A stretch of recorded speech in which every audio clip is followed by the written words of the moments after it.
नमस्कार, आपके साथ मैं हूं दीपिका। विक्की जैन अपनी पत्नी अंकिता को भर भर कर सुनाते हैं। ठीक वैसे ही सुनाते हैं जैसे कि उनकी शायद सास भी वैसा ही सुनाती होगी। तो अंकिता तो जमकर सुनती है, लेकिन अंकिता डोमिनेट भी होती है विक्की से, और विक्की उन्हें डोमिनेट कर कर भी रखते हैं। और कभी भी बहुत रियली ऐसे मोमेंट होंगे जो अपनी पत्नी के साथ प्यार से पेश आए हों, पत्नी को पैम्पर करते हुए नजर आए हों, ठीक वैसे ही जैसे नील करते हैं। ऐसा शायद विक्की ने कभी किया नहीं है।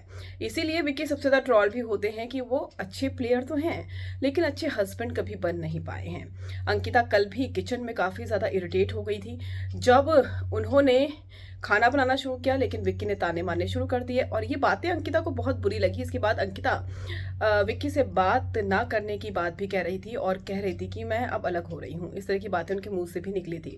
हालांकि उनकी मॉम जो है वो दामाद का साथ ज़रूर दे रही हैं दिखाने के लिए, लेकिन चीज़ें बाहर दिख रही हैं सबको, फैंस को भी दिख रही हैं। आखिर आप किसी की गलती पर कब तक पर्दा डाल सकते हैं। अब ऐसे में कॉन्सर्ट चल रहा है घर में ओरा का, और उसी में डांस करते हुए दिखाई दे रहे हैं विक्की और आयशा।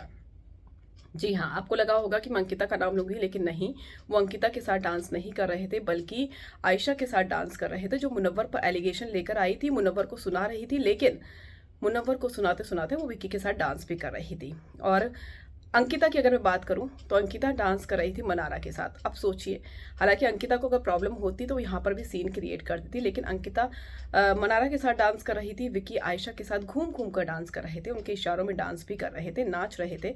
अब इसे आप क्या कहेंगे? अगर यही काम अंकिता करती, अंकिता किसी और मेल कंटेस्टेंट के साथ डांस करती, तो विक्की का रिएक्शन क्या होता? ज़रूरत है कि विक्की अपनी सोच को बदलें, और अपने बिहेवियर को भी बदलने की बहुत ज़्यादा ज़रूरत है।